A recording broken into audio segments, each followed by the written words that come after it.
Hi everyone, and welcome back. I'm Greg, aka Pyromaniac, and today I wanted to talk a little bit about Apex Legends, and specifically where the game is in 2021, now that we are over 2 years on from its huge release as a free-to-play title on PC, Xbox and PlayStation back in February 2019. Whilst we talk about Apex, I've got some gameplay running for you of a cheeky little game I had a few weeks ago, which was a lot of fun. You'll see that I'm not the best Apex player at times, but when things click in this game and you hit your shots, there isn't much which beats it. This was a game with random players too, so hopefully you guys can see that you can have a lot of fun and even get cheeky wins when just playing with squad fill turned on. So a little on the history of the game. As most of you know, Apex Legends is a first-person shooter battle royale game developed by Respawn Entertainment under the umbrella of Electronic Arts. When it released in 2019, it was one of the earliest AAA battle royale games to come out, following in the at the time large but flawed footsteps of PUBG.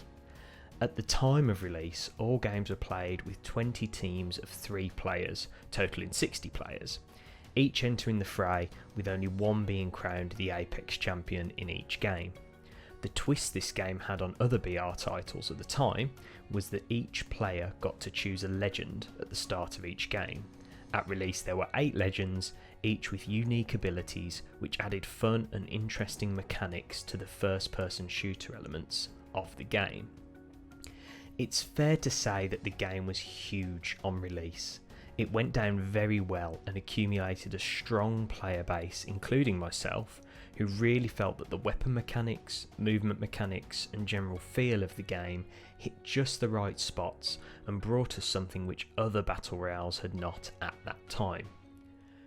Following the months from its release, Respawn announced that the game would have seasonal content, so approximately every quarter since the game came out, new content gets released, usually including a new legend, sometimes a new weapon, and map additions or changes.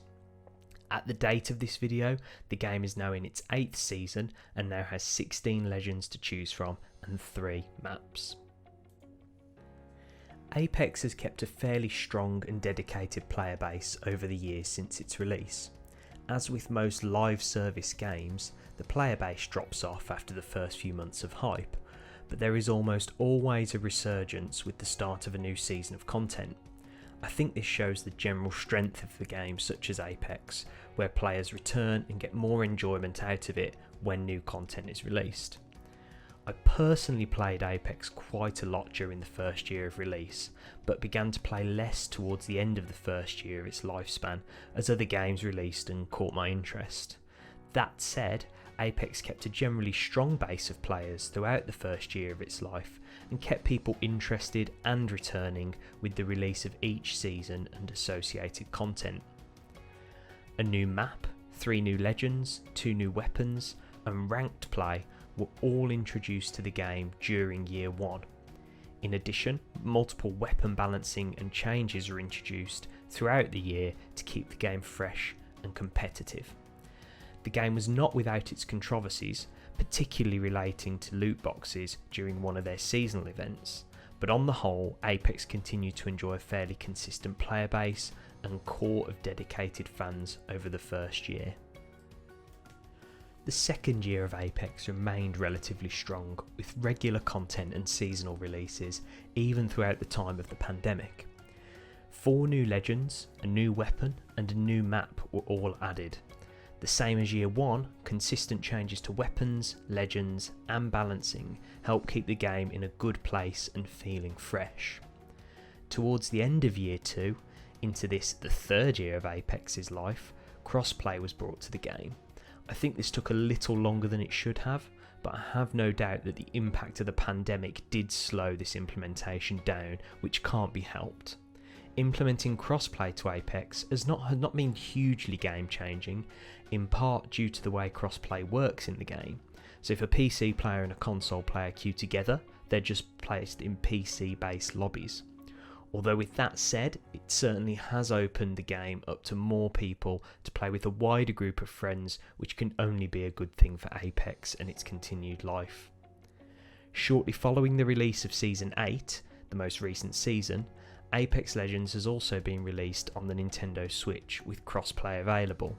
I personally have not tried Apex on the Switch, but friends who have seem to have experienced some issues with running the game, which hopefully Respawn can iron out to make the game feel more complete and ensure playability on a console which can be used as a handheld whilst on the go.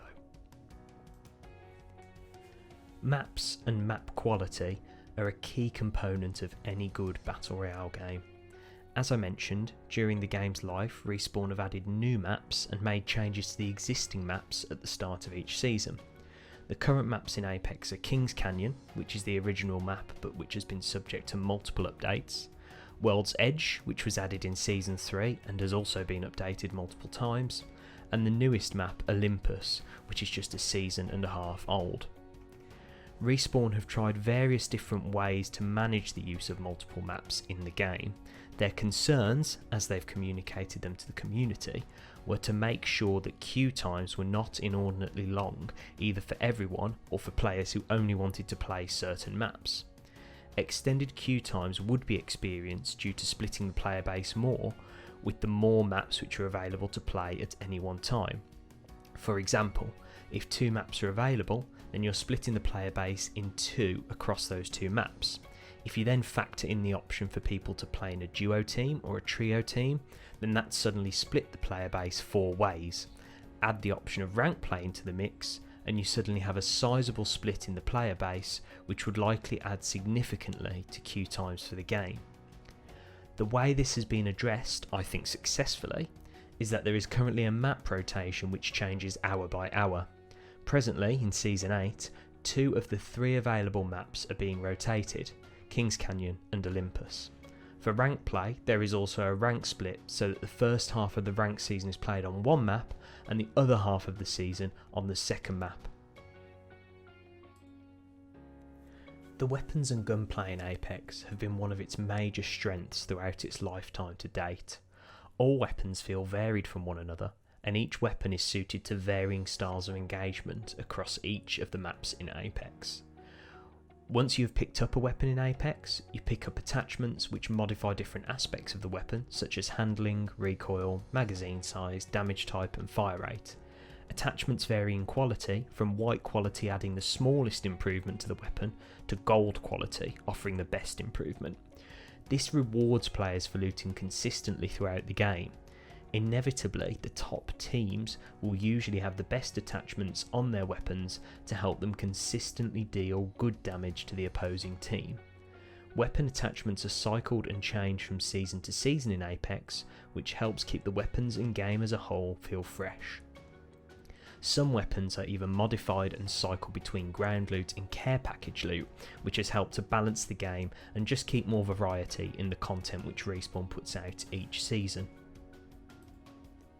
So, focusing back on Apex in 2021, where are we now? Well, going into this 3rd year of the game's life, it seems to be in a good place. In terms of the weapons, from the perspective of a fairly casual player like myself, the weapon balance seems to be fairly well spread. As always, some weapons are better than others, but there are a lot of weapons which generally feel competitive. My personal favourite being the Spitfire machine gun. Seriously, use this gun. But also the classics like the R99 SMG and the Wingman revolver all feel usable. The new players like the Volt SMG and even the 30-30 repeater all feel viable in situations which suit their strengths. Close range, use the Volt or R99 or Mastiff. Mid range, use the 30-30 repeater or Wingman. Long range, try the triple take. All rounder, R301 or my personal fave, the Spitfire. Most of the weapons in the game are viable in some capacity. The weapons which drop from the Worldspawn care packages also feel good. My perfect loadout is the Kraber and Prowler, on full auto of course. These weapons are not unbeatable, but feel strong enough that they give you an edge on players with ground loot weapons, and so can forgive you missing a few shots and reward you for landing the good shots. Turning to the legends, the balance of each of the legends also feels good. As with weapon balance, some legends are better than others, but all legends are playable in some capacity.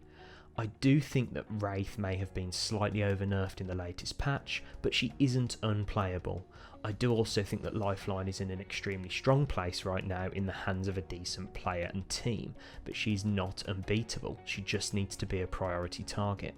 For me, the strongest legends right now are Lifeline for fight sustain, Bloodhound for intel and strategic play, Octane for high mobility and flanking, and Horizon for positioning and causing confusion in the enemy team. And also an honourable mention to Gibraltar for just being able to ego challenge anyone in the face with his gun shield.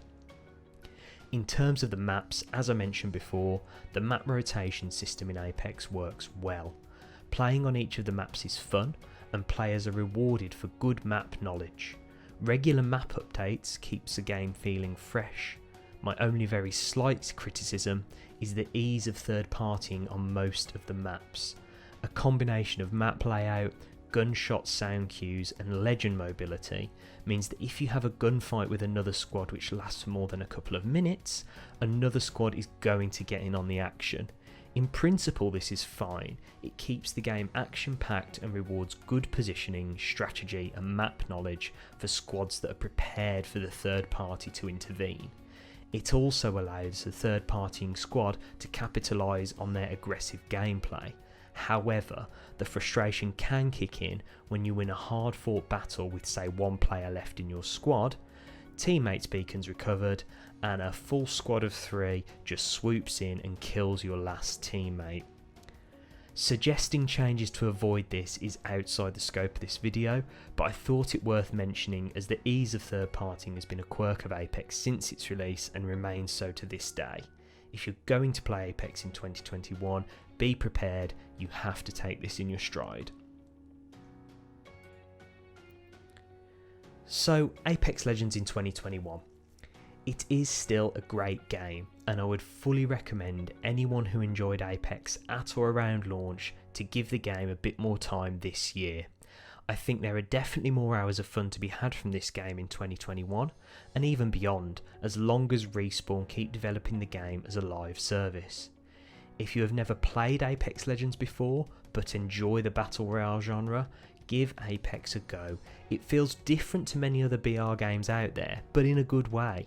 The game will take some getting used to for players new to the game at this point, but I think that just gives more opportunity for immersion for those looking for something new to sink their teeth into. My personal recommendation to most people playing this game, grab some friends on any platform, play casually and have fun with it. The game still holds up over 2 years following its original release. I hope you enjoyed this video. I'm planning more content in the coming weeks about Apex and the other games I enjoy playing. You can also check out my previous videos about Valheim and Escape from Tarkov.